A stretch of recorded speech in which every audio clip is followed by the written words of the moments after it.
Bismillahirrahmanirrahim. Assalamualaikum warahmatullahi wabarakatuh. Perkenalkan, nama saya Ganesha Ramadianti, NIM 192100040. Di sini saya mengikuti ulangan tengah semester yang diampu oleh Ibu Asna Jazilatul Husna, mata kuliah fikih muamalah. Di sini terdapat 5 soal. Ya, yang pertama adalah nomor 1 bagian A. Terdapat rukun dan syarat dalam akad yang harus terpenuhi agar akad menjadi sah. Nah, jelaskan rukun dan juga syarat tersebut. Rukun dari sahnya jual beli itu ada 3. Yang pertama adalah kedua belah pihak yang melakukan jual beli atau transaksi. Yang kedua adalah objek atau barangnya. Yang ketiga adalah ijab dan juga qabul.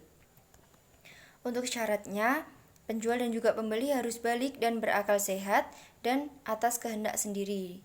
Maksudnya tidak dalam paksaan orang lain. Dan uang dan juga barang yang ditransaksikan haruslah halal dan suci, bermanfaat, keadaan barang dapat diserah terimakan dan milik sendiri. Yang soal B, apa yang terjadi jika salah satu rukun atau syarat tidak terpenuhi? Sebutkan alasannya. Nah, maka jual beli tersebut dikatakan tidak sah karena salah satu rukun dan syaratnya satu saja tidak terpenuhi, itu sudah dinyatakan tidak sah.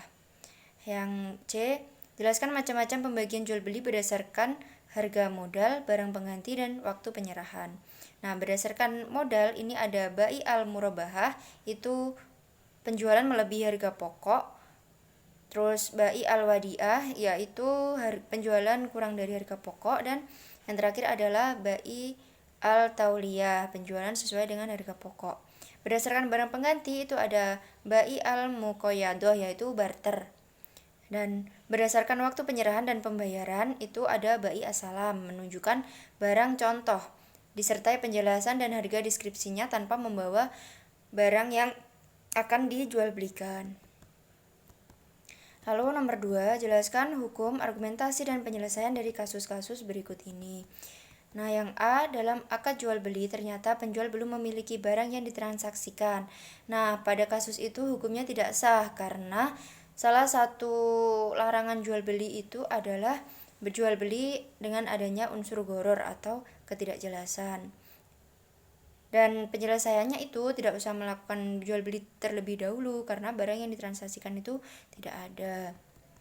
Yang B, dalam akad al-istisna, yaitu akad al-istisna sendiri kan merupakan suatu akad di mana transaksinya mengandung unsur pemesanan yang telah disebutkan deskripsinya. Jadi kalau barang pesanan tidak sesuai dengan apa yang telah dideskripsikan, maka pembeli berhak untuk mengajukan khiyar. Dan yang C, dalam transaksi falas internasional dibutuhkan minimum 2 hari kerja agar dana tersebut diterima. Nah, transaksi ini biasa disebut dengan transaksi valuta asing atau uang asing, di mana penyerahannya pada saat itu, namun prosesnya atau penyelesaiannya itu memakan waktu selama 2 hari. Hukumnya sah atau boleh karena dianggap tunai, sedangkan waktu dianggap sebagai proses penyelesaian suatu transaksi internasional tersebut. Yang D, jelaskan aplikasi akad murabahah dalam keuangan kontemporer. Suatu akad jual beli yang melibatkan, contohnya itu adalah suatu akad jual beli yang melibatkan nasabah dengan pihak bank, yang di dalamnya sudah ada kesepakatan-kesepakatan. Yang berikutnya adalah bagian nomor 3, bagian A. Nah, di sini dalam konteks muamalah dikenal kaidah umum bahwa hukum asal segala sesuatu adalah boleh sampai datang dalil yang menunjukkan tentang keharamannya. Jelaskan maksud dari kaidah ini. Jadi, apapun yang berkaitan dengan muamalah itu dikatakan boleh selagi belum ada dalil yang menyebutkan atau menunjukkan tentang keharamannya. Jadi, selagi belum ditunjukkan keharamannya, seseorang tidak boleh melarang seseorang lain untuk melakukan muamalah tersebut. Yang B, sebutkan dan jelaskan prinsip-prinsip syariah. Ya, prinsip-prinsip syariah itu ada mudarobah, musyarakah, wadiah, murabahah, salam, istisna, ijarah, dan hawalah atau hiwalah. Yang C adalah sebutkan dan jelaskan 5 larangan dalam membuat akad muamalah maliyah. Yang tidak boleh mengandung unsur judi, terdapat horor atau tidak jelas, haram objeknya dan juga cara memperolehnya, dilarang mengambil riba dan juga batil.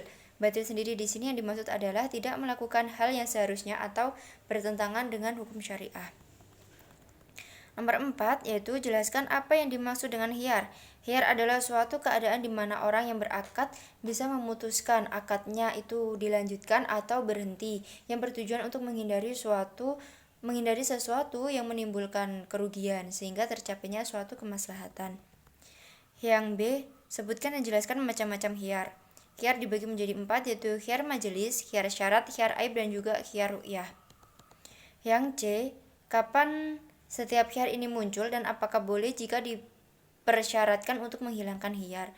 Khiyar kan pilihan ya, jadi otomatis ada di saat transaksi itu hendak dilakukan, apakah mau lanjut atau enggak. Lalu terkait penghapusan hak khiyar, saya rasa itu tidak bisa karena hak khiyar tersebut sudah melekat pada proses transaksi. Yang D, jelaskan penerapan khiyar dalam jual beli online. Nah, di sini tuh tergantung pada ketentuan-ketentuan yang telah tercantum dalam kebijakan-kebijakan beberapa penjual sendiri. Jadi setiap penjual memiliki kebijakan-kebijakan yang berbeda. Yang berikutnya nomor 5. A, yaitu jelaskan akad ijaroh, syarat dan juga rukunnya.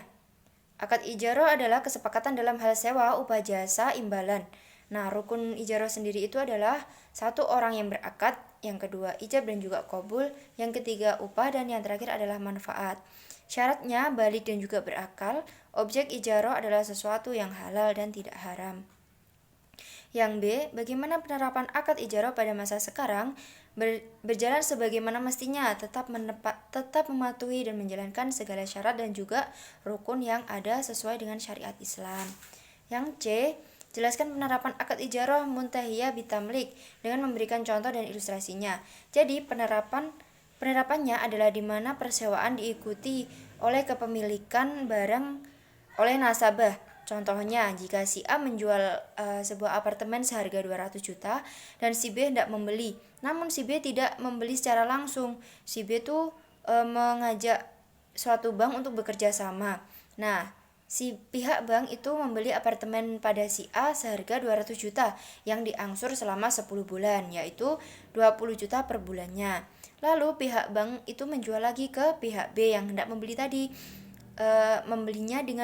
menjualnya dengan harga 240 juta yang diangsur selama 12 bulan, yang ketemunya itu tetap 20 juta per bulan. Namun bedanya ketemunya di sini nanti si B membeli dengan harga 240 juta. Seperti itu. Yang D, bagaimana jika seseorang penyewa telah membayar uang sewa tempat selama 1 tahun, akan tetapi setelah 2 bulan ternyata sudah berhenti, apakah dia bisa mendapatkan sisa uangnya kembali? Nah, dalam kasus ini tuh tergantung kesepakatan akad di awal. Jadi jika di awal sudah disepakati uang bisa kembali, ya si penyewa bisa meminta haknya untuk pengembalian dana tersebut. Namun jika di awal tidak disepakati, uang tidak bisa kembali dan tidak bisa diminta.